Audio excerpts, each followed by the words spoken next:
Selamat pagi Bapak Ibu sekalian. Kita bersyukur kemarin diadakan Speak dengan tema yang sangat unik. Jiwa manusia, asal mula, dan nasib terakhir.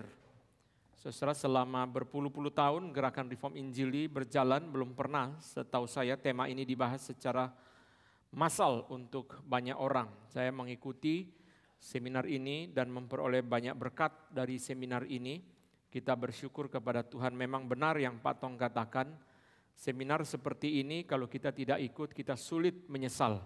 Tidak tahu apa yang rugi, kalau kita ikut baru kita mengerti, wah sayang kalau tidak ikut. Kalau kita tidak ikut susah kita mengerti. Ada banyak berkat yang saya terima sebagai peserta seminar kemarin, saudara sekalian. Pertama adalah hal yang saya tidak pernah menyangka-nyangka di dalam seminar, biasanya di dalam gerakan Reform. Ketika seminar diadakan selalu pembicara itu akan selalu sinkron, bukan maksudnya tidak sinkron tapi sejalan, saudara. Tapi kemarin saudara sekalian ketika membahas tentang asal mula jiwa, kedua pembicara menyatakan pandangan yang berbeda. Nah ini sangat bagus ya, untuk memberitahu bahwa memang di dalam Reform ada pandangan yang berbeda. Dan Pak Tong mengatakan silakan masing-masing gumulkan sendiri dan ambil keputusan. Prinsip mana yang diambil. Di dalam membahas tentang asal mula jiwa, Pendeta David Tong memegang pandangan yang namanya tradusianisme. Sedangkan Pendeta Edward Uy memegang pandangan yang namanya kreasionisme. Kedua pandangan memang dipegang oleh orang-orang Reform. Tetapi ada yang memegang pandangan ini, ada ayat Alkitabnya, ada argumentasinya, ada yang memegang pandangan ini. Nah ini adalah sesuatu yang sangat menarik di dalam pembahasan ini. Yang kedua adalah seminar dari Pendeta Ivan Kristiono yang sangat-sangat memberkati secara pribadi. Pak Ivan seorang yang berpuluh-puluh tahun melayani dalam dunia pendidikan, konseling, sehingga saudara ketika menjelaskan tentang jiwa, yaitu dua kemampuan dari jiwa. Satu adalah intelek, satu adalah kehendak. Ini berdasarkan tulisan dari John Calvin. Pak Ivan menjelaskan dengan contoh-contoh yang sangat real. Bagaimana pengaruh dari kehendak dan pengaruh dari intelek dalam seluruh hidup manusia. Kenapa orang itu ketika anaknya lari-lari lalu orang terganggu. Orang merasa kenapa sih anaknya harus dibiarkan lari-lari? Marah, emosinya marah. Setelah marah ibunya dikasih tahu, "Bu, kenapa kok anaknya dibiarkan lari-lari?" Ibunya bilang, "Pak, maaf ya, anaknya begini.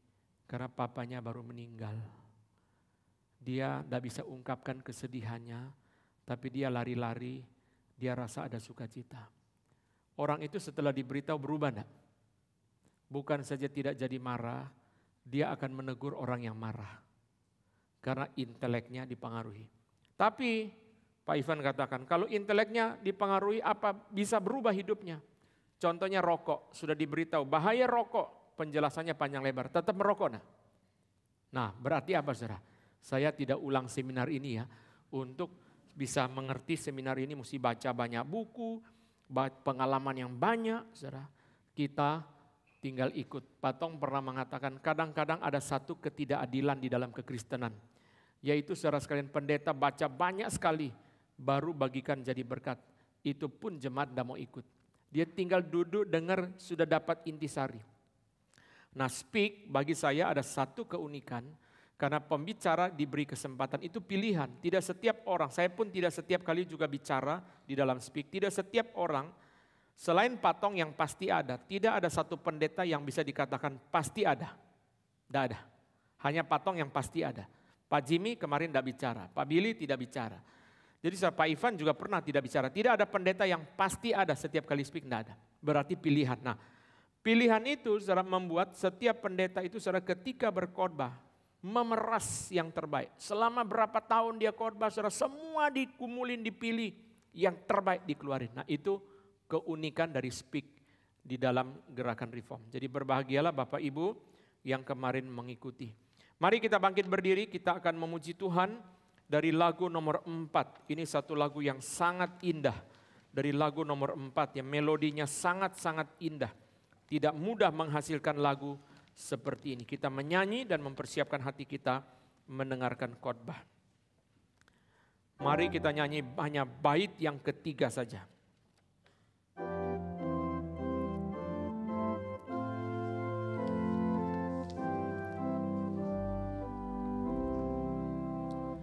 Ku mohon pimpinanmu, bertekad ku ikut, senang bagai terang pagi, ku tanpa wajahmu, ku tinggikan salibmu yang terangi jalanku, dan mahkota menanti Tuhan.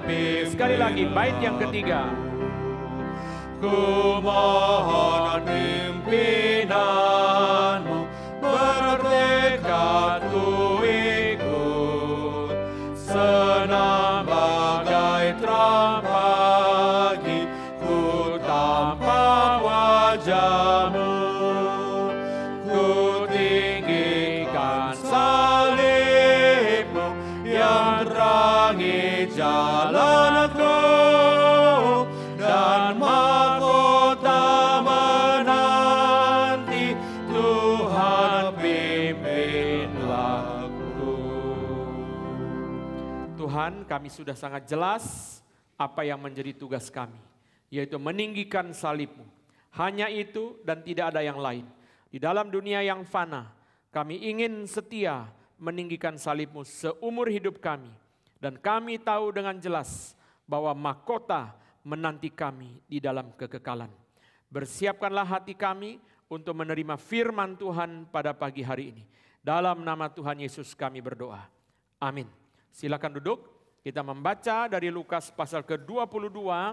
Minggu depan kita akan mengakhiri pasal 22. Setelah itu saya tidak berkhotbah Lukas, masuk ke dalam khotbah-khotbah Natal, dan setelah itu kita akan lanjutkan di dalam bulan Januari pasal ke-23.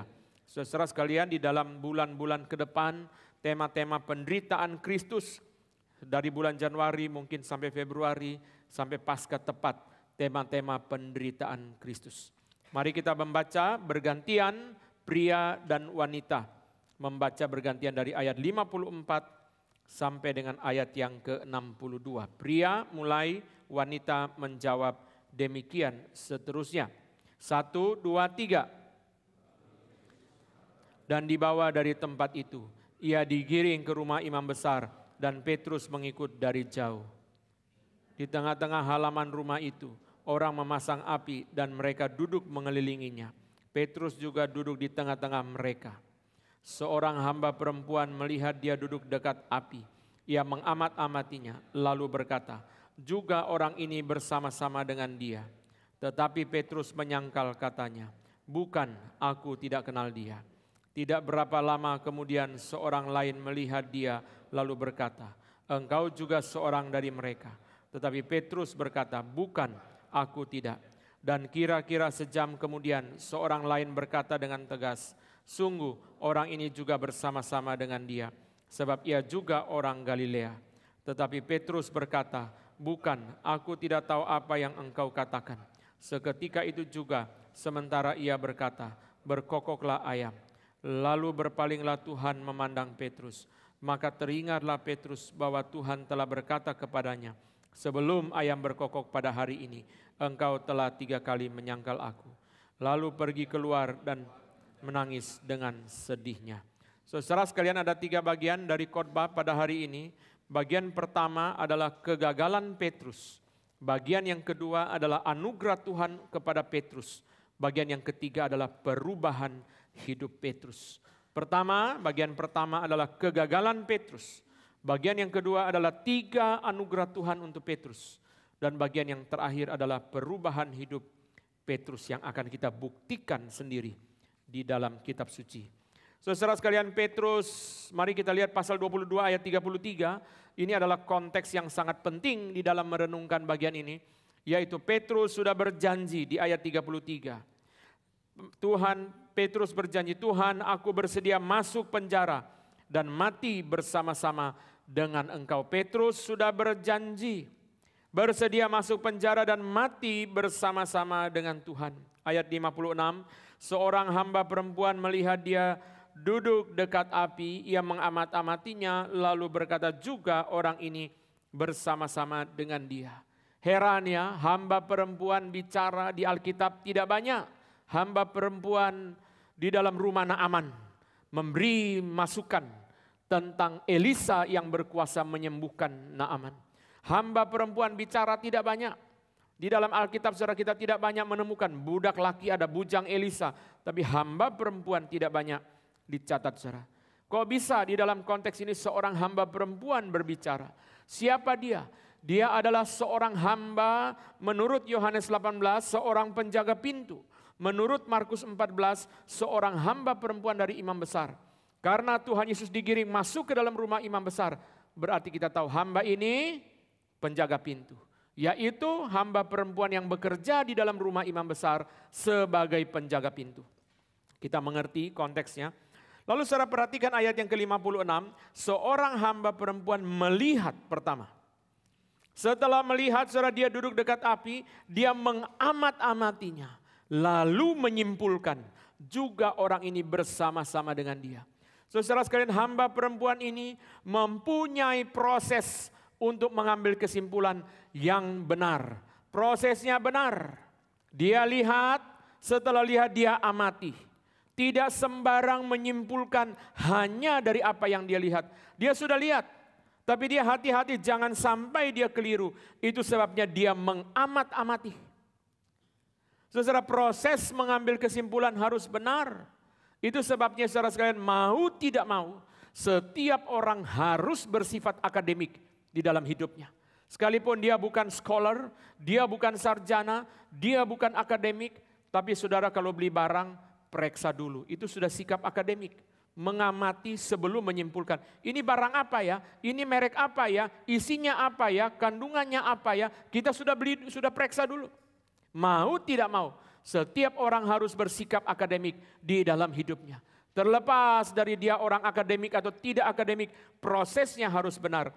Itu sebabnya Gerard Seger dan Gerard van Honthorst di dalam dua lukisan yang kita lihat di sini saudara, mereka melukis dengan memasang lampu. Ketika perempuan itu melihat Petrus, mereka melukis dengan menaruh lampu di dalam pencahayaan. Ini Van Honthorst, saudara sekalian. Pencahayaan ini perempuannya saudara ayu ya, cantik saudara. Ada lampu saudara, ada lampu. Untuk betulkah ini Petrus? Saya lihat ada orang di situ yang bukan pengawal imam kepala. Jangan sampai saya keliru menyimpulkan, malah dia yang digebukin.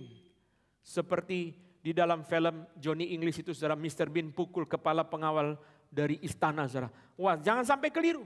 Lebih baik saya amati, maka dipasang lampu. Satu lagi saudara sekalian, Seger juga memasang lukisan dengan sama saudara, ada lampu. Dan perempuan itu seperti saudara kaget saudara, ada lampu. Saudara sekalian ada lampu. Ada pencahayaan yang dipasang di dalam teknik lukisan terang gelap ya. Chiaroscuro, terang gelap, dipasang lampu. Untuk apa saudara? Proses mengambil kesimpulan harus benar. Ini pertama yang kita lihat dari perempuan ini. Proses mengambil kesimpulan harus benar. Jangan sembarang mengambil kesimpulan. Di dalam khotbah yang sudah agak lama, saya pernah kasih satu ilustrasi kepada saudara, yaitu seorang bapak membawa anak perempuan muda masuk ke hotel. Orang yang hanya kenal suaminya yang sering menjadi liturgis langsung membuat gosip di dalam gereja. Saya baru tahu ya, orang itu setiap minggu melayani Tuhan, sering jadi liturgis di atas mimbar. Baru saya tahu ke Tokyo bawa perempuan muda masuk hotel. Lalu gosip itu beredar, banyak yang percaya. Karena yang ngomong orang yang kredibel, orang yang berpengaruh. Setelah sudah tidak dicek dulu, setelah gosip itu sudah merusak gereja, baru dicek. Siapa perempuan itu? Anaknya sendiri. Tapi mukanya mirip mamanya. Jadi bapak-bapak yang punya anak perempuan muka mirip istri saudara, agak hati-hati kalau masuk hotel. Saudara ya. Jangan sampai menimbulkan gosip saudara. Kok bawa perempuan muda? Ya memang mukanya mirip mamanya. Kamu muka mirip papanya orang, oh itu anaknya. Makanya mereka mungkin cuma pergi berdua. Mungkin dia antar anaknya kuliah di Jepang. Itu sebabnya mamanya tidak ikut. Kenapa? Adiknya sekolah. Itu sebabnya mamanya dia ikut, adiknya memang muka mirip papanya. Ini anak perempuan yang besar memang muka mirip mamanya. Tapi karena tidak mengenal keluarga itu hanya menyimpulkan dari mana saudara? Dari yang kelihatan, oh dia seorang liturgis. Ternyata saya baru tahu dia bawa anak perempuan daripada orang lain. Bawa masuk ke hotel, kok bisa ya? Apa dia nggak takut sama Tuhan? Kok bisa ya dia berani naik mimbar? Ternyata anaknya sendiri. Setelah kepahitan itu sudah mencapai hati mereka. Mereka sangat pahit, anaknya pahit. Saya baru tahu orang Kristen seperti ini. Maka anaknya mengatakan seumur hidup saya tidak menjadi orang Kristen. Sudah bencinya kepada Kristen sampai begitu rupa. Itu sebabnya saudara kadang-kadang kalau kita tidak berhati-hati, kekecewaan itu timbul karena saudara fitnah dan gosip di dalam gereja. Sampai Herman Bavinck begitu kecewanya kepada gereja, dia keluar dari gereja dengan satu kalimat yang sangat pahit. Ngomong kira-kira diterjemahkan begini. Di dalam politik dunia kadang-kadang ada hal kotor. Di dalam politik gereja selalu ada hal kotor. Saking kecewanya. Sampai dia bikin kalimat yang menurut saya ada ndak betulnya ya. Dalam politik dunia kadang-kadang ada hal kotor. Dalam politik gereja selalu ada hal kotor. Itu sudah terlalu pahit. Terlalu kecewa. Perempuan ini tidak sembarang mengambil kesimpulan. Dia periksa. Lihat. Jangan-jangan yang saya lihat itu adalah petugas imam kepala sendiri. Jangan simpulkan dulu. Dia amati. Itu sebabnya dua pelukis tadi memasang lampu di dalam lukisan mereka untuk menggambarkan proses mengamati. Yang kedua, saudara, prosesnya benar. Yang kedua, saudara, kesimpulannya benar. Ayat 56. Juga orang ini bersama-sama dengan dia. Memang betul. Selama ini Petrus memang terbukti selalu bersama dengan Tuhan Yesus. Berarti kesimpulan ini bukan fitnah. Kesimpulan ini memang betul. Memang benar Petrus itu bersama dengan Tuhan Yesus. Tapi dari kalimat di ayat 56 kita tahu motivasinya tidak betul. Kenapa saudara? Karena saudara lihat ayat 56. Juga orang ini bersama-sama dengan dia. Dia ngomong sama siapa? Dia tidak ngomong sama Petrus, dia tidak ngomong sama Tuhan Yesus. Dia ngomong sama prajurit-prajurit. Juga orang ini bersama dengan dia. Dia lagi lapor, dia lagi lapor. Saya percaya saudara aduan ini yang membuat Petrus akhirnya menyangkal Tuhan. Wah, gue dilaporin dong ke prajurit-prajurit itu. Itu sebabnya saudara sekalian di sini bagi saya proses mengambil kesimpulannya benar. Kesimpulannya benar, motivasinya salah. Jadi kita mesti berhati-hati ya, tiga-tiga harus benar ya. Motivasi sudah benar, baik. Tapi prosesnya jangan salah. Motivasi benar, proses mengambil kesimpulan benar, kesimpulannya juga harus benar. Tiga-tiga harus benar. Kalau tiga-tiganya salah itu paling celaka. Ini saudara bayangkan ya, sudah dua benar, satu salah pun sebenarnya kurang baik. Kita lihat lagi dua lukisan yang lain, saudara dari Tourneur dan juga dari Dujardin. Dua lukisan yang lain, saudara sekalian kita lihat menggambarkan. Saudara lukisan itu adalah satu karya yang berbicara jutaan kata-kata. Itu sebabnya karya seni saudara sekalian sangat berharga untuk kita ikuti. Kadang-kadang saya lihat lukisan sampai nangis. Kadang-kadang lihat lukisan saudara sampai hati bergejolak. Karena melihat bagaimana dia menggambarkan akan lukisan ini. Coba dikasih lihat paling kanan di zoom.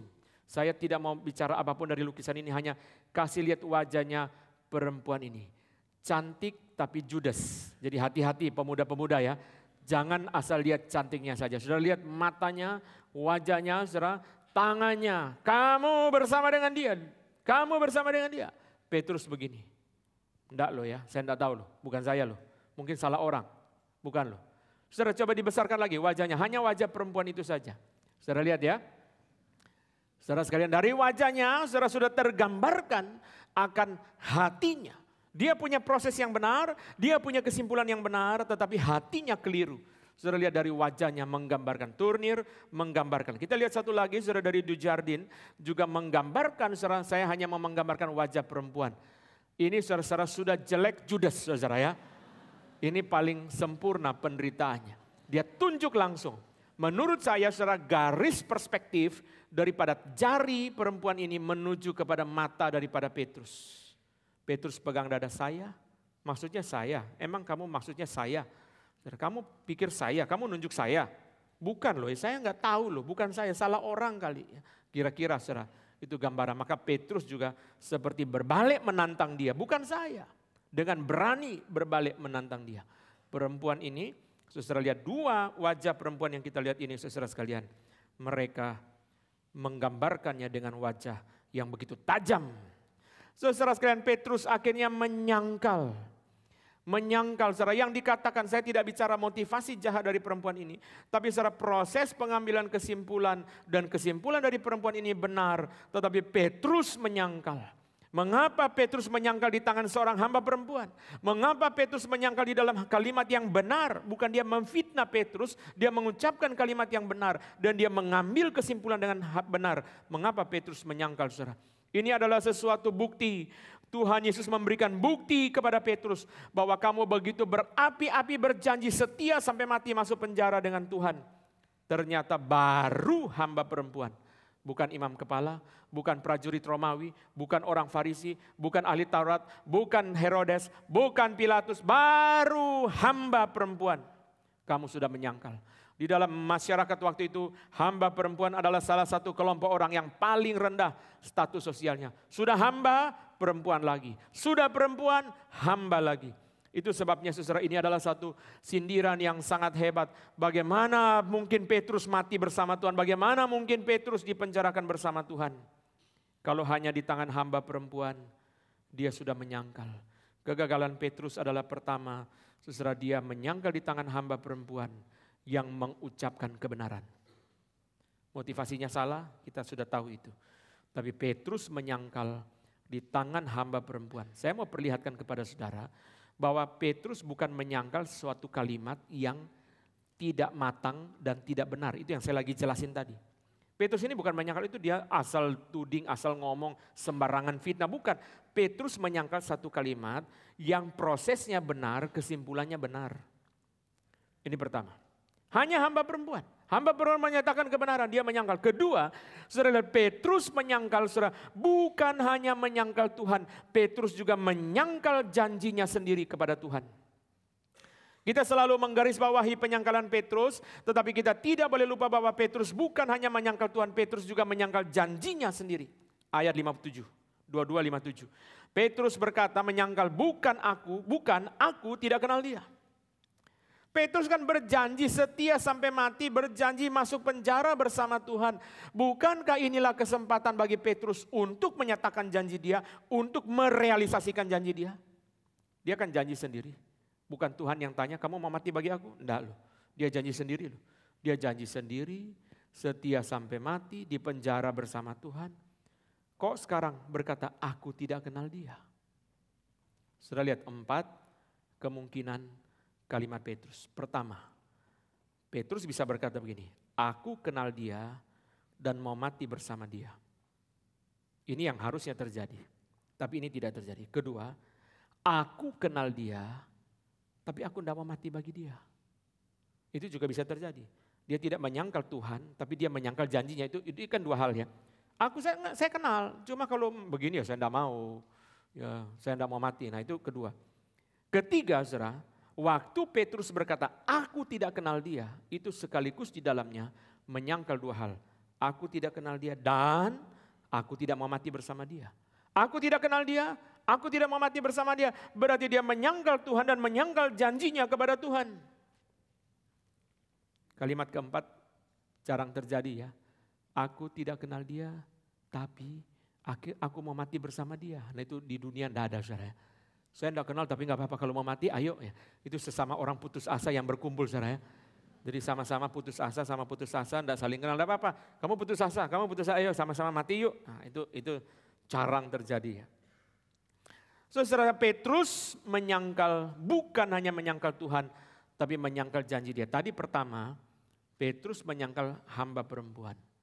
Tapi hamba perempuan ini sekalipun dia hanya hamba perempuan, prosesnya benar, kesimpulan benar. Berarti Petrus menyangkal bukan tudingan asal-asal. Itu yang saya lagi bicara. Petrus bukan menyangkal tudingan asal-asal, menyangkal kebenaran. Ketiga, saudara, kita lihat di dalam kegagalan Petrus, saudara, yang ketiga, berkokoklah ayam. Apa artinya? Berkokoklah ayam. Pertama, berkokoklah ayam adalah penanda waktu. di Jakarta kita jarang dengar ayam berkokok, saudara ya.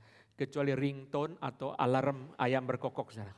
Tapi real ayam berkokok kita jarang sekali dengarkan, saudara sekalian.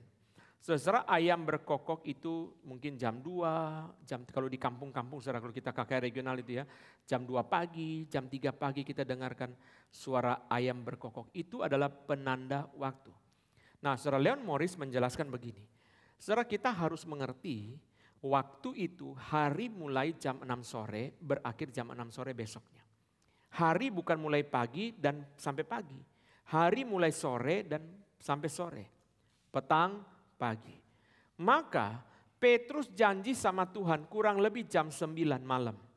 9, 10, 11, 12, 1, 2. Kalau zaman sekarang itu sudah ganti hari. Saudara nanggap ya. Kalau zaman dulu belum ganti hari. Karena belum jam 6 sore.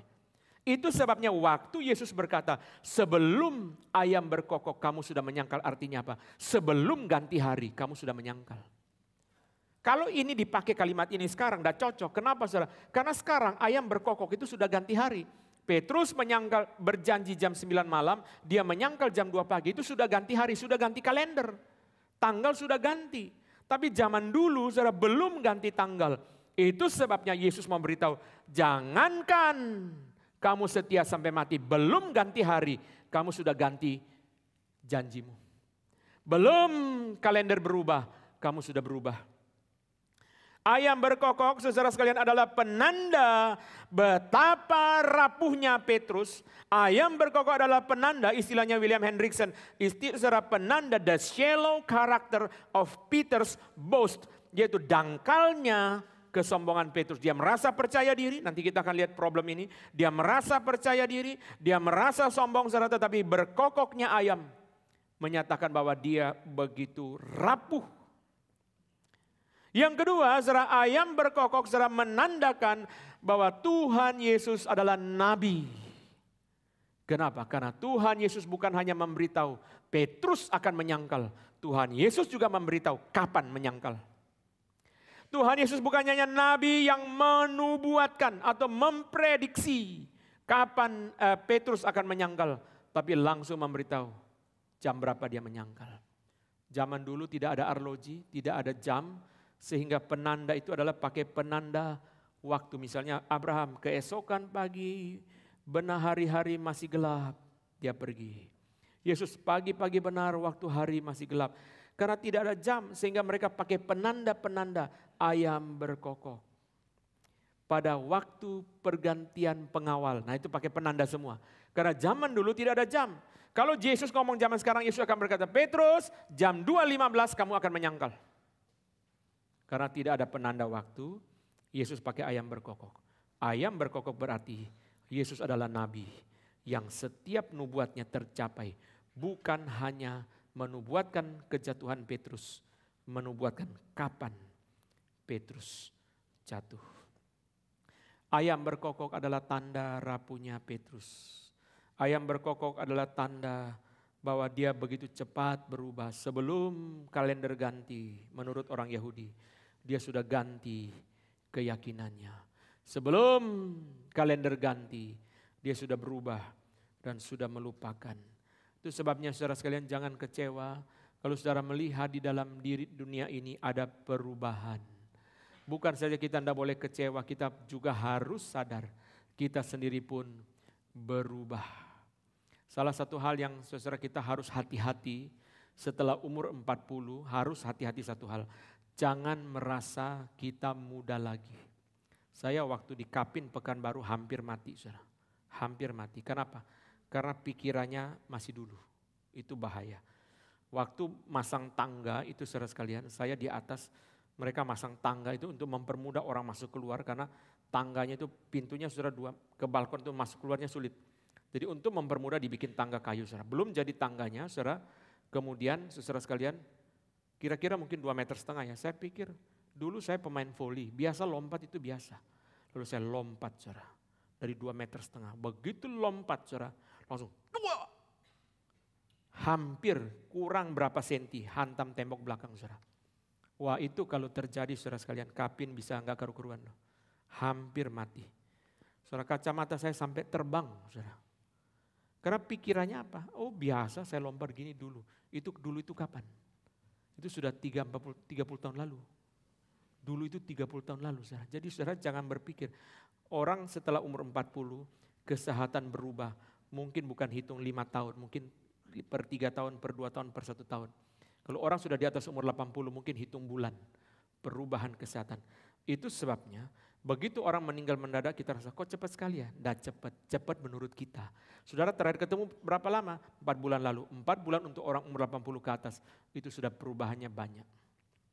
Kita harus mengerti bahwa dalam dunia yang berdosa ada perubahan. Kita pun berubah.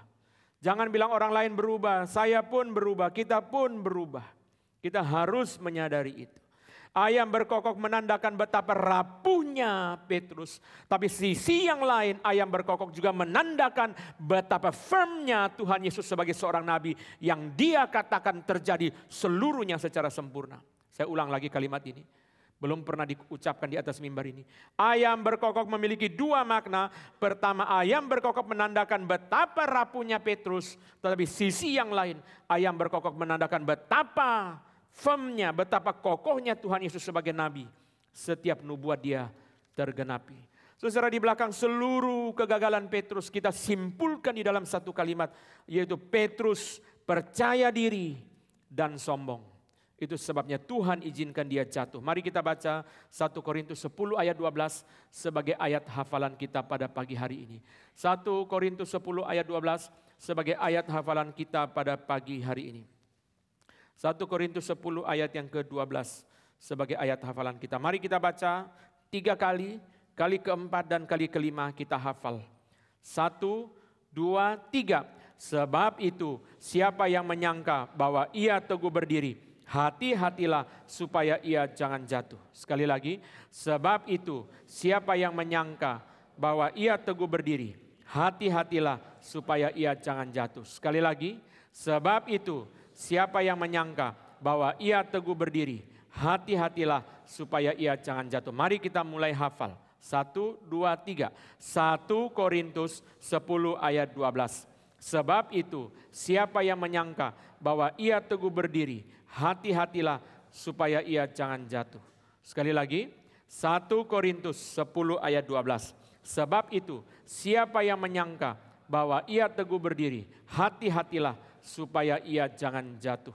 Saudara sekalian, ayat ini ketutup oleh 1 Korintus 10 ayat 13 yang jauh lebih populer dan menjadi incaran atau idaman daripada orang Kristen. Dalam pencobaan Tuhan memberi jalan keluar, pencobaan tidak melampaui kekuatanmu. Orang Kristen selalu menghafal 1 Korintus 10:13 sampai lupa memperhatikan 1 Korintus 10 ayat 12. Ini adalah peringatan yang Paulus simpulkan daripada orang Israel di padang gurun. Orang Israel percaya diri, itu sebabnya mereka jatuh dalam dosa dan Tuhan menghukum mereka. Dengan 23.000 orang mati karena percabulan, dengan sekian orang mati dipagut ular karena mencobai Tuhan, bersungut-sungut lalu mereka dibinasakan malaikat maut. Barang siapa merasa teguh berdiri, hati-hati supaya dia jangan jatuh. Loh, bukankah Paulus sendiri dalam 1 Korintus 15 berkata, karena itu saudara-saudaraku yang kekasih, berdirilah teguh. Bukankah firman Tuhan yang suruh berdiri teguh? Kok sekarang jadi jangan merasa teguh berdiri? Saudara perhatikan, memerintahkan untuk berdiri teguh sama merasa berdiri teguh itu beda. Yang firman Tuhan inginkan adalah kita mengusahakan supaya berdiri teguh, bukan merasa sudah berdiri teguh. Yang kita harus lakukan adalah memperjuangkan supaya berdiri teguh, bukan kita merasa sudah berdiri teguh. Itu 2 hal berbeda. Firman Tuhan tidak mengajar kepada kita supaya kita merasa berdiri teguh. Belum, kita belum teguh, kita masih goyang. Ayam berkokok adalah tanda rapuhnya Petrus. Harusnya dia merendahkan diri. Jangan percaya diri dan berkata, Tuhan kasihanilah hambamu yang lemah ini Tuhan. Kalau Tuhan biarkan hambamu hancur. Seperti tadi doa di dalam Mazmur, sampai berapa lama yang Engkau membuang kami Tuhan. Percaya diri adalah persoalan daripada Petrus. Itu sebabnya Tuhan membiarkan dia jatuh. Supaya dia mengerti bahwa dia bukan segala-galanya. Barang siapa merasa dirinya teguh berdiri, hati-hatilah supaya jangan jatuh. Kalau sampai jatuh, nah penghiburannya ayat 13, kita tidak bahas itu. Tapi firman Tuhan mengingatkan, jangan jatuh. Jatuh sakit, jatuh kamu bisa luka. Kadang-kadang saudara sekalian, waktu orang jatuh, Tuhan memelihara dia sampai keluar. Tapi proses itu habisnya, bukan lagi habis berapa banyak, habis-habisan. Barang siapa merasa dia teguh berdiri, hati-hatilah supaya dia jangan jatuh. Mari kita semua berhati-hati, karena setiap kita mempunyai kepercayaan diri, yang akibatnya saudara sekalian, setelah segala sesuatu berlalu, baru kita merasa menyesal. Seperti dikatakan oleh Ferdi Sambo di dalam sidang pengadilan. Seperti biasa, penyesalan selalu datang belakangan. Saudara sekalian, di dalam Amsal kelima, ada satu kalimat yang muncul waktu mencatat orang berzina dengan pelacur itu. Dalam terjemahan sehari-hari bunyinya begini, apabila semua telah berlalu, yang tertinggal hanyalah kepahitan dan penderitaan. Percaya diri. Orang itu percaya diri. Dibilangi, Pak, itu perempuan sudah terkenal khusus meras orang kaya. Lebih baik jauhi dia. Oh lain, ini lain. Nah percaya diri ya. Nanti sudah sekian tahun, saudara balik lagi dibilang apa? Gila Pak, itu perempuan memang gila. Apa gilanya? Dia makan saya 15 M. Loh, dulu waktu itu dibilangi, kamu gak percaya. Nah ini sekarang dia udah kena ya. Dia udah kena, saudara. Lalu saudara sekalian, nanti perempuan ini pindah ke orang lain ya, karena dia udah habis. Lalu saudara, kalau orang ini yang sudah kena ngomong sama orang yang lagi terbuai, orang yang lagi terbuai mau denger gak? Hah? Itu sebabnya, saudara sekalian, itu yang Pak Ivan bilang kemarin. Intelek itu tidak cukup. Kalau intelek itu bisa mengatur seluruh hidup kita, semua orang berhenti rokok gara-gara penjelasan di bungkusan rokok. Nanti, saudara sekalian, orang ini kasih tahu. Kamu awas loh, itu perempuan yang dulu yang makan saya 15 M. Dia jawabnya apa? Yang lagi terbuai. Kamu iri ya, saya dapat dia. Lihat ya, lain gak? Hah? Kamu iri ya, saya yang dapat dia sekarang. Nanti sampai kapan? Sampai dia kena. Sampai dia kena. Nanti saudara, 2 orang sudah kena, ada orang lain lagi terbuai bukan sama perempuan ini, sama perempuan yang lain. Dikasih tahu, oh ini lain. Ini lain. Nanti sampai kapan? Sampai kena lagi saudara. Lalu mereka mestinya bikin grup WA ya. Perkumpulan pria-pria korban perempuan-perempuan yang daber. Tapi saudara memang manusia susah dikasih tahu. Makanya Amsal bilang, apabila segala sesuatu telah berlalu, yang tertinggal hanyalah penderitaan dan kepahitan. Kenapa saudara? Karena percaya diri. Semua orang yang ditipu selalu percaya pada penipu. Hakim tanya sama orang yang menipu, kenapa kamu menipu orang yang percaya sama kamu? Karena kalau dia tidak percaya saya Pak, saya tidak bisa tipu dia. Selalu begitu saudara. Selalu begitu saudara. Selalu saudara, seperti saya ngomong di dalam khotbah minggu lalu. Pengkhianatan itu hanya bisa terjadi apabila ada kepercayaan. Begitu nggak ada kepercayaan, nggak bisa pakai istilah pengkhianatan. Istilah pengkhianatan hanya tepat dipakai di mana ada kepercayaan. Jadi ini sangat aneh saudara ya. Pengkhianatan hanya bisa terjadi apabila didahului oleh kepercayaan. Tapi kita tidak mungkin hidup dalam dunia tidak percaya siapapun. Saya hanya percaya sama diri saya sendiri. Tidak mungkin. Kita mesti percaya sama satpam, mesti percaya sama orang yang bawa makanan dalam itu online, saudara, layanan online. Kita mesti percaya sama sopir yang bawa mobil, saudara, pilot pesawat dan seterusnya. Tidak mungkin. Tapi kita mesti berhati-hati. Apabila segala sesuatu telah berlalu, yang tertinggal hanyalah kepahitan dan penderitaan. Karena kita memakan sendiri buah dari kepercayaan diri kita seperti Petrus. Kita percaya diri, yang kita pikir pasti betul. Yang kita lakukan pasti betul. Itu yang saya ngomong dalam doa pagi kemarin. Saudara. Saya tidak bisa ulang semua khotbah doa pagi di hari Minggu. Itu habis waktunya. Saudara. Harus dengar doa pagi sendiri. Harus dengar minggu sendiri. Unpredictable effect of action. Itu teori filsafat. Saudara. Tindakan itu mempunyai efek-efek yang tidak terduga. Sabtu kemarin saya kasih contoh. Saudara. Itu dari profesor. Orang itu turun, saudara, bagi makanan. Tadi di gereja ada makanan lebih banyak. Sudah dia bawa turun aja, saudara. Turun, saudara, bagi makanan di pinggir jalan. Saudara bagi makan, maksudnya baik. Pikirnya apa? Oh makasih. Ternyata waktu dia bagi makanan, karena dia pakai anting salib, pakai kalung salib, ada yang teriak, Kristenisasi. Wah, dari kalimat itu saudara sampai di mana? Sampai dibakar mobil, sampai dibakar gereja. Itu namanya unpredictable effect of action. Tindakan itu saudara kita nggak duga. Dia percaya diri saudara. Oh, saya cuma bagi makanan doang kok. Saudara. Tapi dampaknya itu sudah menjadi luas. Nah, itu yang sering kali kita lihat saudara sekalian ya. Di dalam tahun-tahun belakangan ini sejak media sosial berkembang. Setiap tindakan di media sosial cuma tulis begitu doang. Bisa jadi efeknya melebar kemana-mana. Unpredictable effect of action. Kita harus mengerti satu hal. Saudara begini, saya kasih contoh tadi yang perempuan ya. Saudara, ini saya kasih contoh kemarin juga. Harus mengerti manusia itu rimba. Rimba. Seorang di kantor naksir seorang perempuan. Padahal dia udah punya istri. Tidak apa-apalah, tidak ada yang tahu ini kok. Lalu saudara selingkuh, pergi hotel dan sebagainya. Ternyata abangnya polisi. Ternyata abangnya kepala organisasi preman. Dari situ saudara pemerasan tak habis-habis. Karena manusia itu rimba. Rimba itu waktu saudara masuk bisa kegigit harimau enggak? Bisa. Manusia itu rimba. Rimba yang membeku di dalam satu badan namanya manusia. Saudara dia tidak hidup sendiri. Oh enggak bisa abangnya polisi. Enggak segampang itu. Sekarang adik saya hamil, enggak segampang itu. Lu pikir enak aja lu lahir anak titip di panti asuhan, enggak segampang itu. Wah, panjang. Ceritanya panjang. Ternyata sepupunya preman. Wah, panjang. Kok jadi ribet begini ya? Nah, waktu kamu bertindak mikir enggak? Unpredictable effect of action. Lalu Amsal 5. Apabila segala sesuatu telah berlalu, yang tertinggal hanyalah kepahitan dan penderitaan. Kenapa saudara? Karena dia percaya diri. Tidak apa-apa. Saya percaya, saya begini, istri saya tidak tahu. Saya percaya, saya begini akan aman. Saya percaya dengan uang, saya kasih dia uang, pasti dia tutup mulut. Dia sih tutup mulut. Yang tidak tutup mulut abangnya. Dia sih tutup mulut, sepupunya yang tidak tutup mulut.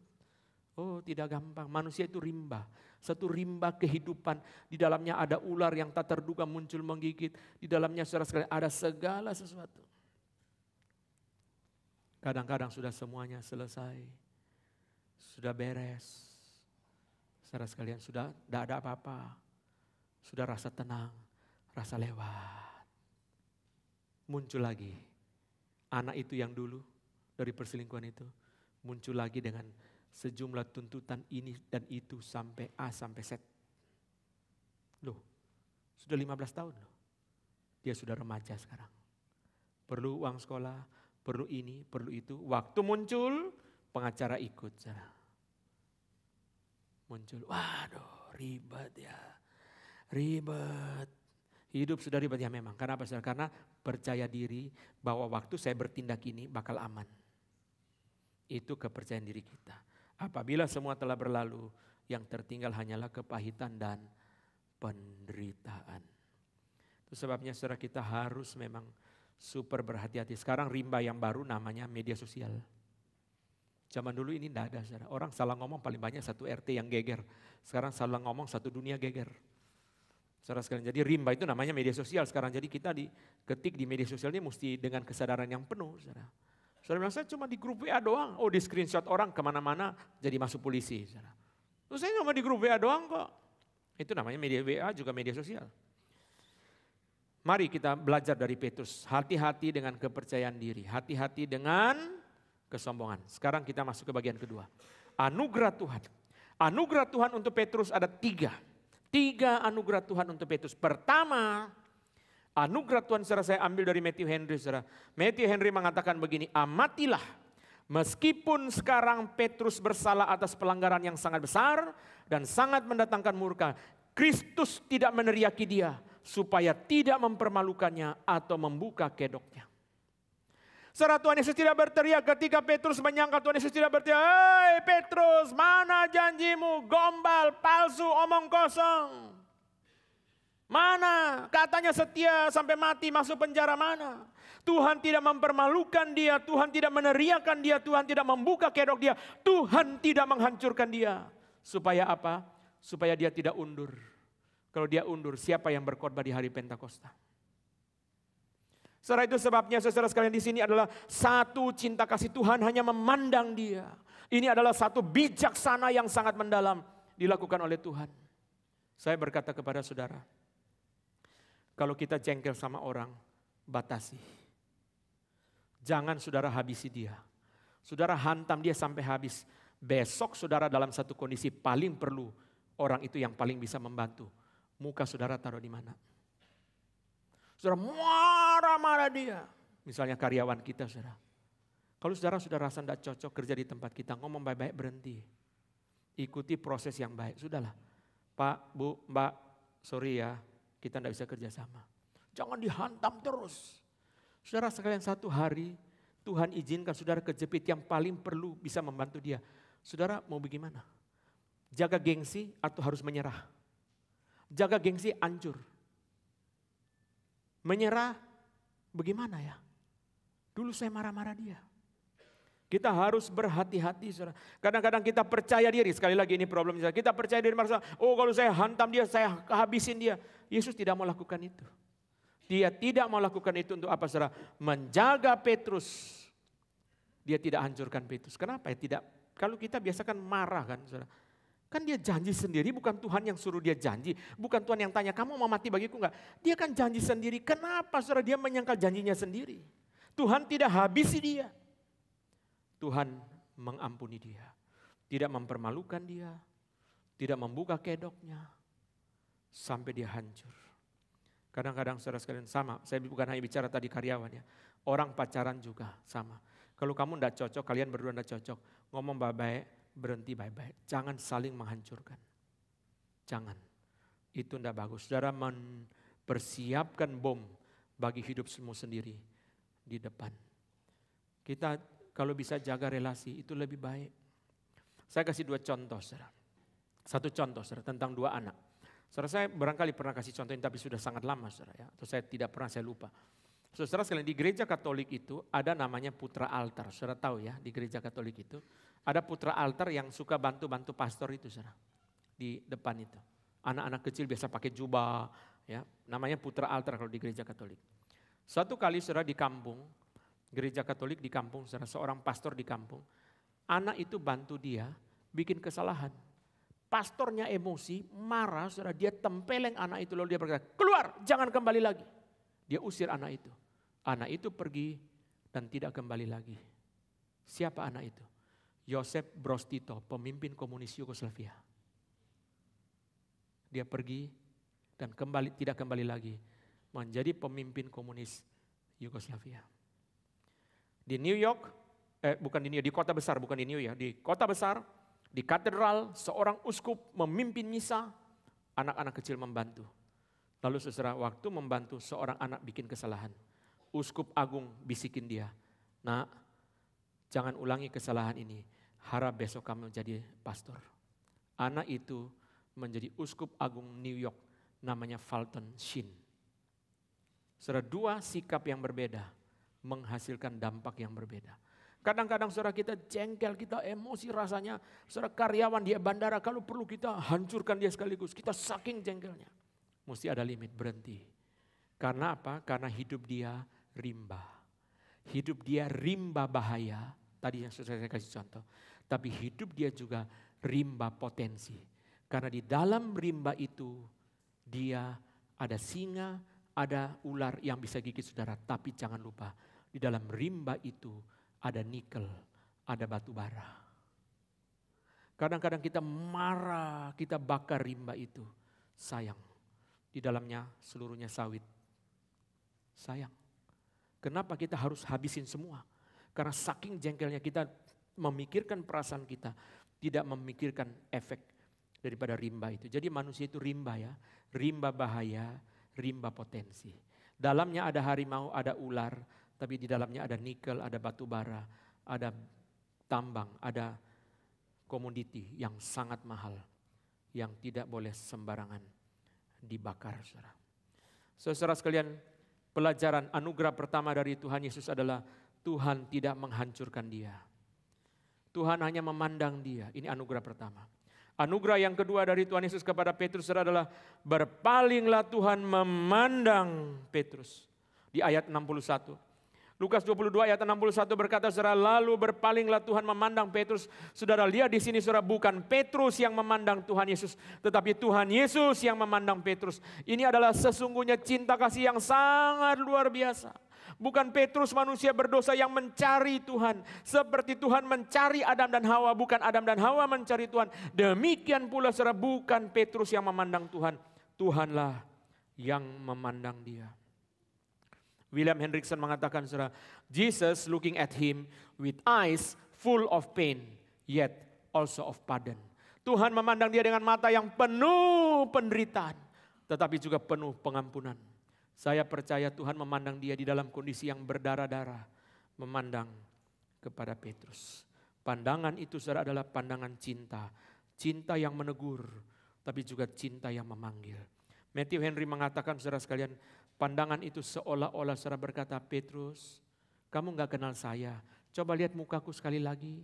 Kita sudah tinggal bersama-sama 3,5 tahun, kamu gak kenal saya. Coba lihat lagi.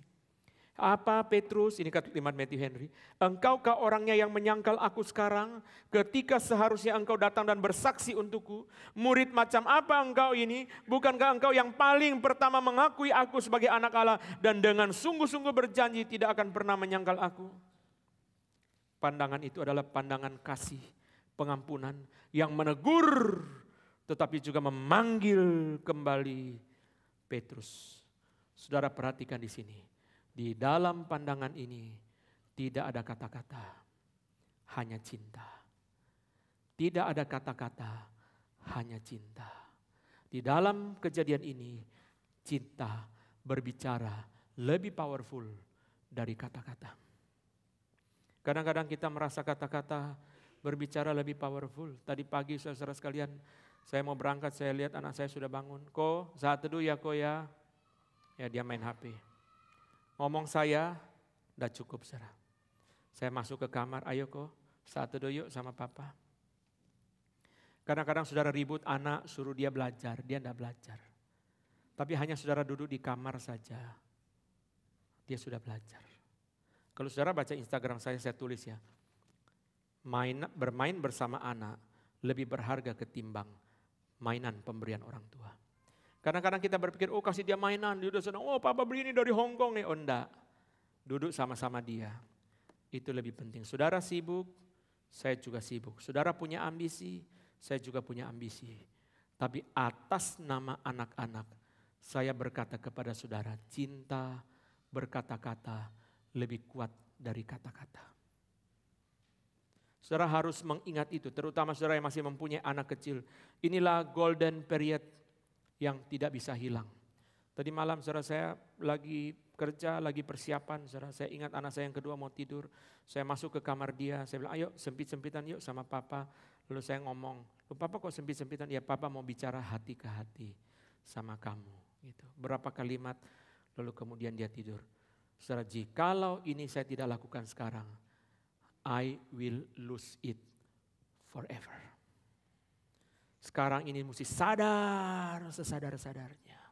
Harus bicara dalam hati, jangan lupa anak-anak. Kamu punya banyak sekali kesibukan, kamu punya banyak sekali urusan. Waktu kamu sudah ada waktu, mereka sudah gone too far ever to be redeemed. Itu problemnya. Waktu kita punya waktu, mereka sudah berjalan terlalu jauh, sulit dibawa kembali. They have gone so far ever to be redeemed. Itu yang kita harus mengingat senantiasa. Cinta, Tuhan Yesus tidak bicara sama sekali. Dia bicara, apapun, tidak ada kalimat apapun, tidak ada satu kata pun yang keluar, hanya pandangan. Dan hanya Lukas yang mencatat ini, saudara. Bagi saya inilah voiceless preaching, inilah voiceless sermon. Saudara harus melakukan sesuatu. Oh kita pikir kasih mainan cukup, tidak, bermain lebih penting dari kasih mainan. Kadang-kadang kita merasa menegur itu cukup, tidak, berada bersama-sama. Berada di samping mereka. Bersama-sama dengan mereka. Kita tidak boleh lupa, masa itu tidak akan kembali lagi. Ini yang kedua. Yang ketiga, saudara, anugerah Tuhan yang ketiga. Bagi saya, saudara sekalian, ayat 61.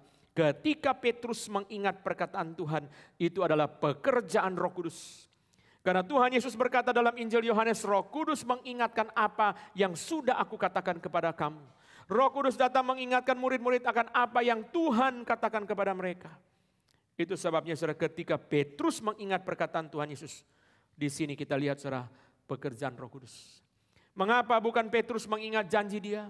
Biasanya ketika orang berkhianat, saudara sekalian, seorang suami mengkhianati istrinya, saudara, lalu saudara ketika dia menyesal, dia sadar dia menyesal, dia berkata, saya sudah janji sama istri saya untuk setia. Waktu menikah saya janji sama mertua saya untuk jaga istri saya. Sekarang saya mengkhianati semua itu. Tapi di sini Petrus sama sekali bukan mengingat janji dia. Petrus mengingat perkataan Tuhan. Kenapa saudara? Bagi saya, yang mengubah manusia bukan perkataan manusia, tapi perkataan Tuhan. Yang mengubah manusia bukan janji manusia, tetapi janji Tuhan. Itu yang mengubah manusia. Itu sebabnya saudara, anugerah Tuhan yang ketiga bagi Petrus adalah Roh Kudus mengingatkan dia akan firman yang pernah dia dengar. Setiap kali berdoa bagi orang-orang yang sudah tidak lagi ke gereja, doa saya sama dengan yang ada di sini. Tuhan, ingatkanlah mereka 1-2 kalimat firman yang pernah mereka dengar. Saudara sekalian, kadang-kadang kita terlalu banyak bicara, itu sebabnya kurang berbuah. Kadang-kadang saudara sekalian kasih satu ayat, tidak usah penjelasan apapun, hanya satu ayat pendek saudara kirim WA, itu lebih powerful daripada saudara cerita penjelasan pengalaman. Saudara kasih satu ayat firman, harap Roh Kudus bekerja, saudara doakan Tuhan, berkata-katalah sendiri kepada dia. Kita ingat Tuhan, dia pernah dengar khotbah apa. Banyak saudara kesaksian yang saya tidak bisa ceritakan habis-habisnya di dalam khotbah ini. Adoniram Judson misalnya, contoh yang paling jelas. Dari kecil di dalam sekolah minggu, di dalam rumah yang mencintai Tuhan. Sampai kuliah teman-teman membawa dia menjadi ateis. Sampai titik yang tersulit dalam hidup dia. Apa titik yang tersulit? Waktu dia nginep di penginapan menuju rumah pamannya. Dia tanya sama resepsionis, ada kamar enggak? Ada. Tapi sebelahnya orang mau mati. Teriak-teriak terus. Enggak apa-apa, saya sudah capek, saya perlu tidur. Itu teriak urusan dia. Lalu dia masuk kamar, bayar daftar lalu masuk. Saudara masuk sudah jam 9-10 malam. Sepanjang malam tidak bisa tidur. Dengar orang sebelah terus teriak, aduh, aduh, aduh. Sebelah itu saudara. Lalu sekarang pagi dia jam 6 keluar dari kamar. Turun ke resepsionis, dia bayar hotel. Lalu saudara waktu transaksi itu dia iseng tanya, Pak permisi, sebelah kamar waktu saya bangun kok sudah sepi, orangnya sudah sembuh ya. Wah maaf Pak, jam 4 pagi sudah meninggal. Sudah dibawa keluar, pergi. Sudah meninggal jam 4 pagi. Boleh tahu siapa orang itu, dari daerah mana, apa dia sering menginap di sini? Orang itu tidak sering menginap di sini, tapi kami diberi namanya. Nama siapa? Jacob Ames. Wah, ini teman saya di kampus yang bawa saya jadi ateis. Sekarang dia meninggal. Adoniram Judson dalam perjalanan berkuda, sepanjang jalan itu dia terus mengingat semua kelas sekolah minggu. Dan semua ajaran mamanya waktu dia kecil. Sorga, neraka. Teman saya yang ajar saya jadi ateis, dia udah mati, dia masuk mana dia? Dia masuk surga apa masuk neraka? Di dalam perjalanan saudara, dia berhenti di tengah hutan, berlutut di tengah hutan, menerima Yesus sebagai Tuhan dan Juru Selamat. Selesai kuliah, dia menikah. 12 hari setelah menikah, dia dengan istrinya berangkat ke Birma, menjadi misionaris seumur hidup. Saudara, mari kita berdoa, Tuhan ingatkanlah firman yang pernah dia dengar. Kadang-kadang saudara merasa ingin terus gempur dia dengan firman. Makin saudara gempur dia makin jauh. Setiap kali saudara kita mempunyai anak di dalam titik yang ragu. Saya selalu beri ilustrasi ini. Kalau dia dalam kondisi yang ragu, jangan diperkes. Itu orang Jawa bilang, jangan diremas nanti pecah. Itu dia sedang retak. Sabar, sabar. Kita orang tua rasa malu. Anak kok gak ke gereja? Ya kita gempur dia dengan firman setiap hari. Makin gempur dia makin lawan. Kadang-kadang biar berhenti, tetap mencintai. Lalu apa yang kita doakan? Doakan firman yang pernah dia dengar. Tuhan, ingatkanlah dia firman yang pernah didengar. Karena satu kalimat firman cukup untuk membalik seluruh hidup dia. Ini buktinya. Petrus hanya ingat satu kalimat Tuhan Yesus membalikan. Lu kok ingatnya kalimat ini ya? Sebelum ayam berkokok pada hari ini engkau telah 3 kali menyangkal aku. Apa maksudnya saudara? The word of Christ is true. Dia ingat bahwa Tuhan itu benar. Itu mengubah dia. Dia ingat bahwa kalimat Tuhan benar, nubuat Tuhan benar. I know who He is. Itu saudara, hanya ingat kalimat itu. Satu kalimat sudah cukup untuk mengubah dia. Inilah 3 anugerah Tuhan bagi Petrus. Pertama, Tuhan tidak menghancurkan dia. Kedua, Tuhan memandang dia dengan kasih, memanggil dia kembali. Yang ketiga, Roh Kudus mengingatkan dia akan perkataan Tuhan. 3 anugerah Tuhan. Sekarang kita masuk ke bagian terakhir. Perubahan hidup Petrus. Mari kita lihat ayat 62. Ayat 62. Lalu ia pergi keluar dan menangis dengan sedihnya. Lalu ia pergi keluar dan menangis dengan pahitnya. Itu adalah terjemahan yang lebih tepat. Van der Ven, kita lihat satu lagi lukisan saudara. Van der Ven menggambarkan saudara penyangkalan Petrus di dalam sisi yang berbeda. Bukan ketika ada perempuan dan para prajurit. Tapi ketika Petrus sudah keluar menangis dengan sedihnya, saudara, dia berlutut dan dia berdoa. Saudara perhatikan di dalam lukisan-lukisan selalu ada kunci untuk memberitahu itu Petrus. Kalau tidak kita tidak bisa tahu ini siapa, terlalu banyak orang. Maka ada kunci, itu adalah Petrus. Dari Matius 16, aku beri kepadamu kunci. Itu saudara, kunci itu ya. Saudara sekalian, dan ada ayam di situ. Seperti dia berlutut malu kepada Tuhan, itu sebabnya dia keluar. Malu kepada orang-orang yang dia berkata saya tidak kenal, tetapi ternyata dia kenal. Itu sebabnya dia keluar. Barangkali juga dia malu kepada ayam. Itu sebabnya dia berlutut dan berdoa, Tuhan ampunilah saya. Saudara sekalian, Petrus berubah mulai dari mana? Petrus berubah bukan mulai dari Yohanes 21. Saudara, Petrus berubah, titik balik Petrus adalah dari Lukas 22 ayat 61. Lalu berpalinglah Tuhan memandang Petrus. Disitulah perubahan Petrus mulai. Bukan di dalam Yohanes 21. Yohanes 21 adalah konfirmasi. Mari kita lihat. Yohanes 21 adalah konfirmasi. Mari kita baca ayat yang ke-17. Yohanes 21 ayat yang ke-17. Kata Yesus kepadanya untuk ketiga kalinya, Simon anak Yohanes, apakah engkau mengasihi aku? Maka sedih hati Petrus karena Yesus berkata untuk ketiga kalinya, apakah engkau mengasihi aku? Dan ia berkata kepadanya, Tuhan, engkau tahu segala sesuatu. Engkau tahu bahwa aku mengasihi engkau. Kata Yesus kepadanya, gembalakanlah domba-dombaku. Saudara sekalian, kita lihat di sini Tuhan Yesus ketika datang kepada Petrus. Petrus, saudara sekalian, merasa gagal. Bahkan di dalam Yohanes 21 ayat 3 Petrus berkata, aku pergi menangkap ikan. Saya mau balik lagi kepada profesi saya yang lama. Saya sudah gagal. Saya sudah menyangkal Tuhan. Kenapa Yesus tidak datang berkata, Simon, Tuhan sayang kamu ya. Itu bayangan kita, kalau orang lagi dalam kesulitan, kita datang berkata, Tuhan, kamu siapa? Tuhan sayang kamu ya. Tuhan kok gak ngomong itu? Kenapa saudara? Karena cinta Tuhan sudah dinyatakan di dalam Lukas 22. Yohanes 21 bukan lagi menyatakan cinta Tuhan. Yohanes 21 adalah panggilan Tuhan kepada Petrus untuk mencintai Tuhan. Beda. Kapan cinta Tuhan dinyatakan? Lukas 22. Lukas 22 adalah tempat di mana Tuhan menyatakan cinta kepada Petrus. Sekarang Yohanes 21 adalah tempat Tuhan memanggil dia untuk kembali, untuk mencintai Tuhan. Mari kita lihat perubahan Petrus. Pertama, saudara sekalian, saudara lihat di sini, dia sudah sangat-sangat rendah hati dan tidak percaya diri lagi seperti dulu. Ayat 17 tadi yang kita baca. Apa jawaban dia? Dan ia berkata kepadanya, Tuhan, engkau tahu segala sesuatu.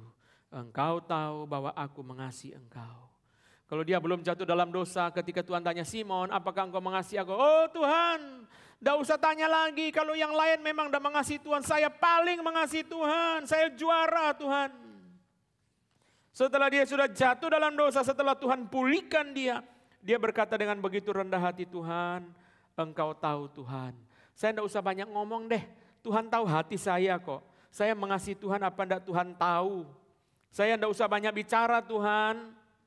Dia tidak lagi bicara dengan tinggi, tidak lagi bicara dengan hebat. Sekarang saudara sekalian dia bicara dengan begitu rendah hati. Tuhan tahu saya mengasihi Tuhan atau tidak. Tidak usah banyak bicara. Tidak usah banyak pamer, tidak usah banyak deklarasi. Kalimat dia sudah berubah begitu banyak. Saudara, Tuhan menundukkan dia, menaklukkan dia sebelum Tuhan pakai dia. di hari Pentakosta. Kalau Petrus tidak ditaklukkan, tidak direndahkan, dan Tuhan langsung memakai dia di hari Pentakosta, Petrus akan menjadi orang yang mencuri kemuliaan Tuhan. Sebab turunnya Kristus dan turunnya Roh Kudus hanya dua orang. Turunnya Kristus, Yohanes Pembaptis yang memberitahu. Turunnya Roh Kudus, Petrus yang memberitahu. Problemnya atau bedanya saudara, Yohanes Pembaptis rendah hati, Petrus tidak. Ini bedanya. Itu sebabnya Yohanes Pembaptis tidak direndahkan. Karena Yohanes Pembaptis berkata, Kristus harus makin besar, aku harus makin kecil. Maka sekalipun Yohanes Pembaptis satu-satunya orang yang memperkenalkan Kristus, dia tidak mencuri kemuliaan Tuhan. Maka Tuhan tidak perlu merendahkan dia. Tetapi Petrus harus direndahkan. Kalau dia tidak direndahkan, dia akan mencuri kemuliaan Tuhan. Saya satu-satunya orang yang berkhotbah hari Pentakosta, hari Roh Kudus turun. Ini bahaya. Sebelum Tuhan pakai dia besar-besaran di dalam hari Pentakosta, Tuhan tekuk dia dulu. Tuhan rendahkan dia dulu. Kenapa Yohanes Pembaptis tidak perlu direndahkan? Bukankah Yohanes Pembaptis satu-satunya orang yang berkhotbah di hari baptisan Yesus? Hari pengumuman Yesus. Kenapa tidak perlu direndahkan? Karena Yohanes sudah rendah hati. Kenapa Petrus harus direndahkan? Karena bahaya. Dia akan mencuri kemuliaan Tuhan. Mari kita lihat pasal 4 Kisah Rasul. Hasil perubahannya. Hasil perubahan setelah dia direndahkan. Hasilnya apa? Ayat yang pertama. Kisah Rasul 4. Ini bagian yang terakhir. Ayat yang pertama. Ketika Petrus dan Yohanes sedang berbicara kepada orang banyak, mereka tiba-tiba didatangi imam-imam dan kepala pengawal bait Allah serta orang-orang Saduki. Ayat 5. Pada keesokan harinya pemimpin-pemimpin Yahudi serta tua-tua dan ahli Taurat mengadakan sidang di Yerusalem dengan imam besar Hanas, Kayafas, Yohanes, Alexander dan semua orang lain termasuk keturunan imam besar. Ayat 8. Maka jawab Petrus penuh dengan Roh Kudus, hai pemimpin-pemimpin umat dan tua-tua. Ayat 13 bersama-sama. Ayat 13. 1, 2, 3. Ketika sidang itu melihat keberanian Petrus dan Yohanes dan mengetahui bahwa keduanya orang biasa yang tidak terpelajar, heranlah mereka dan mereka mengenal keduanya sebagai pengikut Yesus. Ketemu hamba perempuan, dia menyangkal. Sekarang ketemu imam besar kok berani? Sudah lihat perubahannya.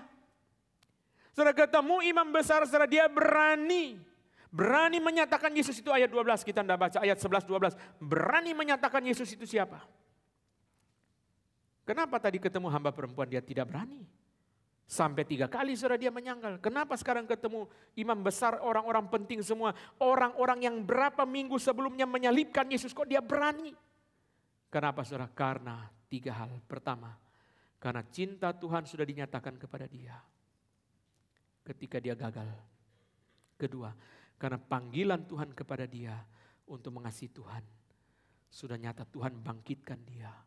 Ketiga, karena penuh dengan Roh Kudus. Tuhan dengan cinta, Tuhan dengan kepenuhan Roh Kudus membangunkan. Ada orang mengatakan di dalam filsafat cinta yang sejati itu saudara membangunkannya. Pribadi itu bisa dibangunkan oleh cinta yang sungguh-sungguh. Seperti tadi kita lihat di dalam contoh saudara dari anugerah Tuhan yang pertama. Cinta saudara. Kadang-kadang saudara ya, kadang-kadang. Seorang ibu, ini sesuatu tema yang baru sekali. Saya belum pernah khotbahkan dan saya belum selesai menggumulkan tema ini. Tapi saya sudah pikir lama tema ini perlu dikhotbahkan. Khususnya bukan hanya di gereja, tapi di dalam gerakan reform. Yaitu namanya penguburan bakat. Di mana-mana orang selalu bicara gali bakat. Tapi saya mau khotbah sisi yang lain. Penguburan bakat. Saya kasih satu contoh simpel sekali saudara. Nanti lain-lain waktu saya bahas lebih panjang. Seorang akuntan yang sangat jago. Masuk kantor akuntan, Big Four, terima dia. Sangat jago. Saudara itu orang, saudara kalau dia kerja di dunia, saudara gajinya tidak usah tanya lagi. Menyerahkan diri menjadi hamba Tuhan. Hamba Tuhan tidak urus akuntan di gereja. Berarti bakat itu dia kubur. Saudara mengerti enggak? Kenapa? Kalau dia bakatnya nyanyi, ya di gereja dia nyanyi, pilatikur kan masih nyambung. Gereja hamba Tuhan tidak boleh urus keuangan, tidak boleh urus akuntan, tidak boleh. Itu mesti orang awam, saudara. Di gereja manapun sama, kecuali gereja tidak beres saya tidak tahu. Gereja manapun sama. Padahal dia seorang akuntan yang sangat hebat. Saudara, orang berapa saja gaji mau bayar dia untuk kerja di situ. Dia menyerahkan diri jadi hamba Tuhan, bakat itu dikubur. Kadang-kadang saudara sekalian, penguburan bakat itu. Saya ngomong ini sama pendeta Billy, dia bilang gini, Mendelssohn itu seorang pelukis yang sangat hebat. Dia kubur bakatnya untuk musik klasik. Kadang-kadang saudara sekalian, pada kondisi tertentu, bakat itu harus dikubur. Itu salah satu yang Patong sebut sebagai potential loss. Patong mengatakan gini, saudara kalau lihat hamba Tuhan, wah hamba Tuhan sederhana. Ya, dia persembahan janjiman berapa? 10 juta, wah cuma 10 juta, kita janjiman 100 juta. Patong bilang, yuk jangan lihat itu. Kalau dia kerja gaji berapa? Ada hamba Tuhan di dalam gerakan kita, saudara, kerja 1 bulan $13.000 Singapura. Berarti saudara, Patong mengatakan, dari dia berhenti kerja sampai sekarang, saudara hitung itu semua persembahan. Kalau dia sudah berhenti kerja 10 tahun, saudara kali 10 tahun kali 13.000 tiap bulan, itu persembahan. Kenapa saudara? Kalau dia kerja, dia dapat 13.000 per bulan. Itu namanya persembahan. Nah kita punya pikiran terlalu simpel, merasa, oh dia hamba Tuhan persembahannya cuma 10 juta. Saudara. 10 juta itu sekarang. Sekarang itu 10 juta. Saudara. Tapi sebenarnya itu bukan 10 juta. Itu lebih dari itu, saudara. Potential loss. Nah tadi yang saya mau ngomong begini, saudara. Kadang-kadang, saudara, di dalam rumah tangga, seorang ibu yang punya banyak potensi, dia tutup potensinya, membesarkan anak-anak untuk pekerjaan Tuhan yang besar di belakang. Harus ada yang kubur bakat tertentu. Kubur bakat itu, saudara sekalian, seperti saya sudah pernah juga sering kali tidak ulang lagi. Martin Lloyd-Jones, seorang dokter yang begitu luar biasa. Dia kubur itu dan menjadi pendeta. Kadang-kadang bakat mungkin harus dikuburkan. Heran ya, kok bisa ya? Kan Tuhan kasih bakat untuk kita pakai. Tapi gak bisa. Seorang akuntan, bagaimana di gereja? Dia gak bisa, gak mungkin. Seorang hamba Tuhan itu ngurus keuangan itu gak mungkin. Suruh itu pasti mutlak gak mungkin. Kalau dia bakat main piano, oke nanti hari ini yang main piano hamba Tuhan ya, karena tidak ada pianis itu mungkin. Akuntan tidak mungkin. Aduh bendahara sibuk, boleh nggak cari pendeta? Tidak mungkin itu. Berarti bakat dia akuntan. Taruh di mana? Taruh di kubur. Harus kadang-kadang ada terjadi penguburan bakat. Ini satu pikiran yang sangat bertolak belakang dengan pikiran kebanyakan orang. Gali bakat, betul.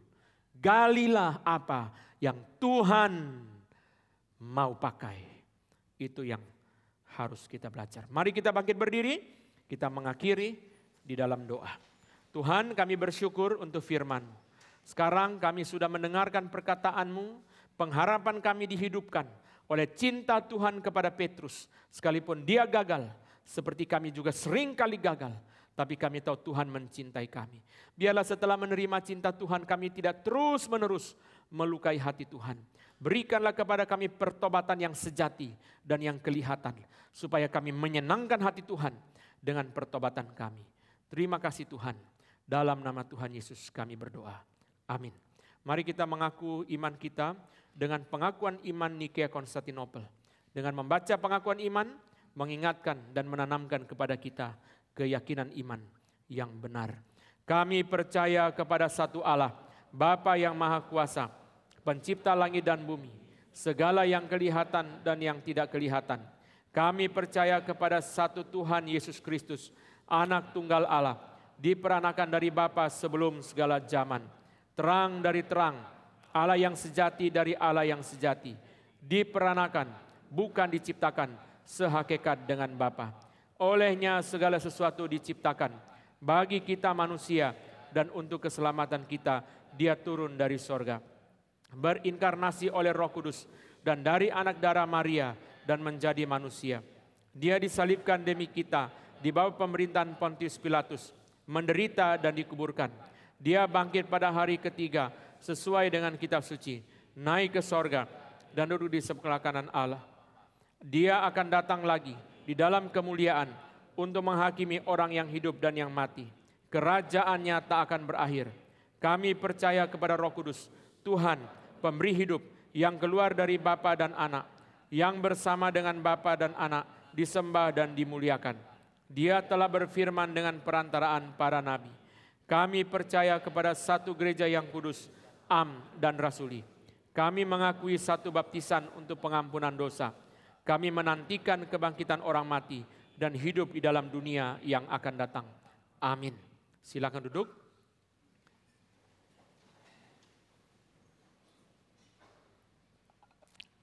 Selain pengakuan iman rasuli, pengakuan iman Nikea, Konstantinopel adalah pengakuan iman yang penting untuk kita bacakan, mengingatkan, dan menanamkan kepada kita iman yang sejati. Mari kita mempersiapkan hati untuk memasuki perjamuan kudus. Perjamuan kudus diadakan untuk setiap kita yang sudah percaya kepada Tuhan Yesus, yang diakui oleh gereja iman kita melalui baptisan dewasa atau sidi. Baptisan dewasa atau sidi. Bapak, Ibu, Saudara yang sudah menerima baptisan dewasa atau sidi, dipersilakan untuk mempersiapkan diri untuk mengikuti perjamuan kudus. Melalui perjamuan kudus kita mengingat penderitaan Yesus dan kematiannya di kayu salib. Dan kita bersekutu bersama dengan Dia di dalam pertolongan Roh Kudus.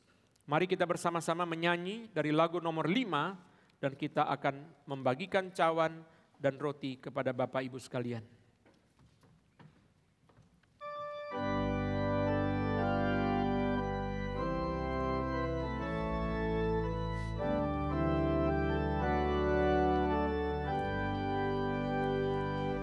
Sungguh heran penebusku tersalib bagiku, Ia curahkan darah kudus menghapus dosaku.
Bersama-sama bait yang ketiga. Untuk balaskan kasih-Nya, ku serahkan diriku, rela layani Dia selalu sepanjang Musik saja.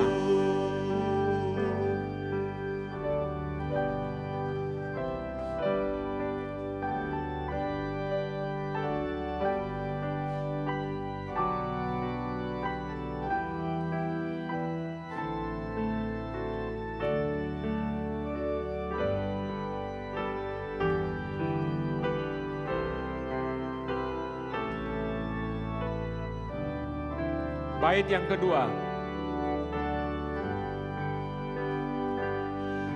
Untuk dosa yang kubuat, Tuhan ku menderita. Betapa besar anugerahnya di dalam. Mari kita berdiri bersama-sama. Bait yang kedua sekali lagi. Untuk dosa yang kubuat, Tuhan ku menderita. Betapa besar anugerahnya di dalam kasih-Nya. Apakah ada Bapak Ibu yang sudah seharusnya menerima perjamuan kudus, tetapi belum dibagikan cawan atau roti, bisa mengangkat tangan dan petugas akan menghampiri saudara untuk membagikan. Nanti tidak selalu diumumkan setiap kali, tetapi Bapak Ibu sudah tahu sendiri atau maju menghampiri petugas untuk dibagikan kepada saudara. Mari kita tundukkan kepala, kita bersiap untuk menerima roti dan cawan. Tuhan, kamilah Simon Petrus yang menyangkal Engkau. Kamilah orang yang tidak setia, yang gampang berubah, yang di dalam satu malam berjanji, dalam satu malam itu kami mengkhianati. Tuhan, ampunilah kami Tuhan. Janganlah membuang kami, janganlah meninggalkan kami. Kalau Tuhan tidak menghancurkan Petrus, janganlah menghancurkan kami Tuhan. Berikanlah kepada kami kesempatan untuk kami boleh dipakai oleh Tuhan. Sekarang Tuhan, kami akan menerima roti dan anggur. Tuhan, kuduskan kami, layakan kami, dan topanglah kami Tuhan, supaya kami boleh dipakai oleh Tuhan. Berkenan dalam persekutuan dengan Tuhan pada siang hari ini. Dalam nama Tuhan Yesus. Amin. Sebab apa yang telah kuteruskan kepadamu, telah aku terima dari Tuhan, yaitu bahwa Tuhan Yesus pada malam waktu ia diserahkan, mengambil roti, dan sesudah itu ia mengucap syukur atasnya, ia memecah-mecahkannya dan berkata, inilah tubuhku yang diserahkan bagi kamu, perbuatlah ini menjadi peringatan akan aku. Mari kita makan di dalam iman di hadapan Tuhan.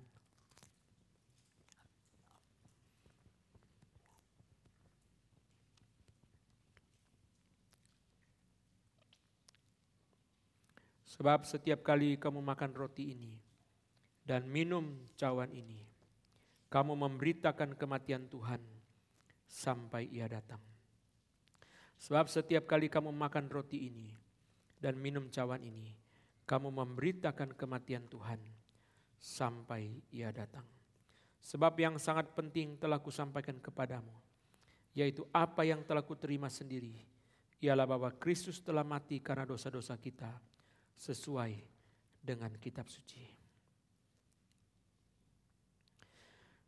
Demikian juga ia mengambil cawan sesudah makan, lalu berkata, cawan ini adalah perjanjian baru yang dimeteraikan oleh darahku. Perbuatlah ini setiap kali kamu meminumnya menjadi peringatan akan aku. Mari kita minum di dalam iman di hadapan Tuhan.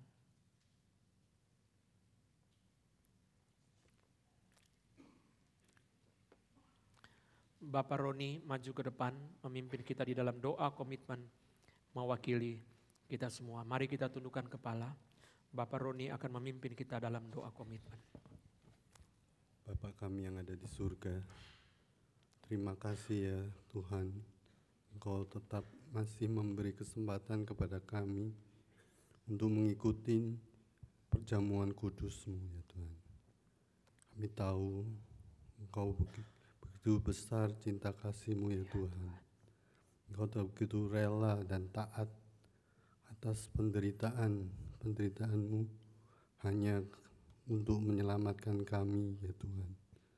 Ya Bapa, ajari kami, mampukan kami untuk bisa tidak menyia-nyiakan pengorbananmu yang begitu berat, supaya kami bisa hidup berkenan di hadapan-Mu ya Tuhan.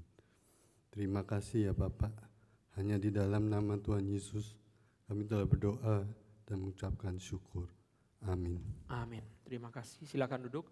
Kita bersama-sama menyanyi lagu nomor 2 dan kita akan mengumpulkan kembali cawan. Kembali dan setia di Kalvari. Lagu nomor 2.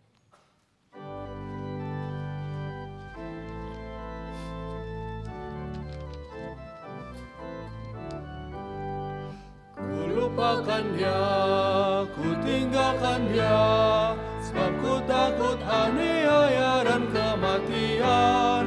Ku rasa malu, ku mau kembali pada cintaku yang ku sangkali.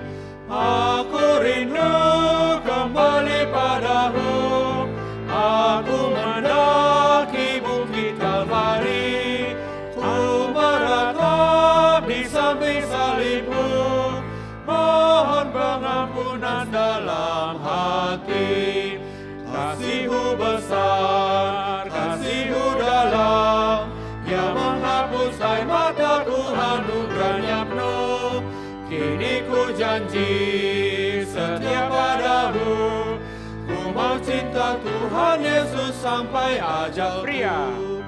Ku lupakan dia, ku tinggalkan dia, sebab ku takut aniaya dan kematian. Wanita. Ku rasa malu, ku mau kembali pada Tuhan yang cintaku yang ku sangkali. Bersama-sama.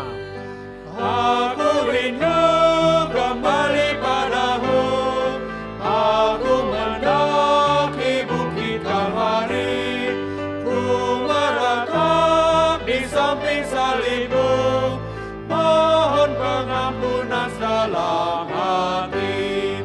Kasih-Mu besar, Kasih-Mu dalam, yang menghapus air mataku, anugerahnya penuh.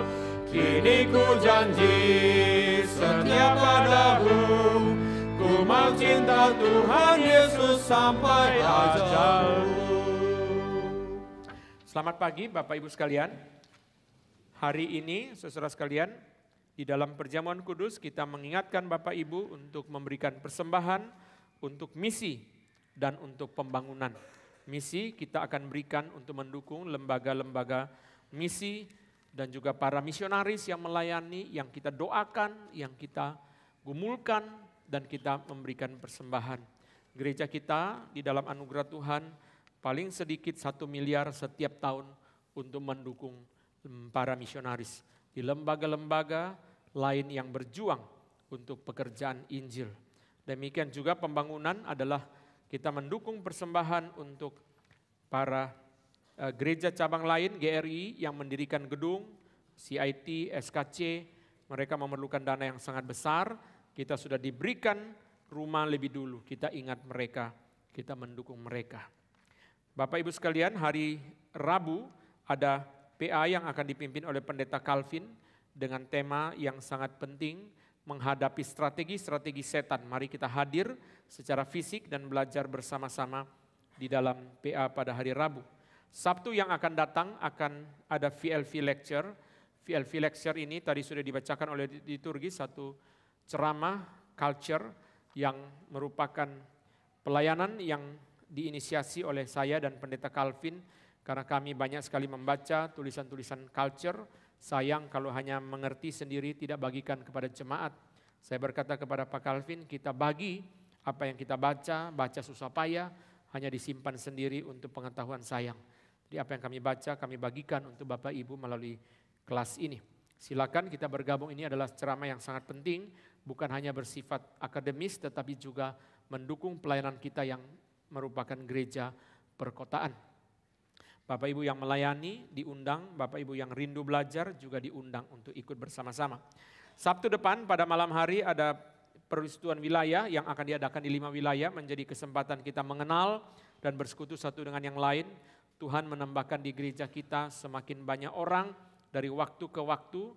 Tahun 2014 saya diminta untuk masuk ke GRI Kebonjeruk kira-kira jemaat 200 orang. Sekarang sudah semakin banyak, menjadi satu hal yang mendesak bagi kita untuk mempunyai persekutuan satu dengan yang lain. Karena semakin lama kita menjadi semakin kurang mengenal satu dengan yang lain karena orang yang bertambah banyak. Mari kita bersama-sama bersekutu melalui persekutuan wilayah yang diadakan pada Sabtu depan. Sabtu 2 minggu lagi kita akan mengadakan pelatihan pengkhotbah awam. Bapak Ibu diundang untuk ikut saja, belum tahu pasti pergi atau tidak, ikut dulu untuk pelatihan. Paling sedikit saudara belajar firman melalui ceramah dari Pak Calvin. Kalau saudara belum tahu seperti apa sih pengkhotbah awam, ya ikut dulu supaya kita belajar memperlengkapi diri. Kalaupun tidak jadi juga nggak apa-apa, kita dapat berkat melalui ceramah ini. Kami undang, kami dorong Bapak Ibu untuk ikut pelatihan pengkhotbah awam. Ini adalah beberapa pengumuman kita. Jangan lupa kita membagikan informasi mengenai KKR Patong di Eropa, di Inggris, dan juga nanti mulai 30 November atau 1 Desember akan mulai KKR Natal di 17 kota di Asia. Setiap informasi bisa saudara cari di internet, di STEMI ID, STEMI.org. Saudara bisa temukan informasi dan bagikan untuk saudara-saudara yang ada di Eropa atau juga nanti di dalam Natal di kota-kota di Asia.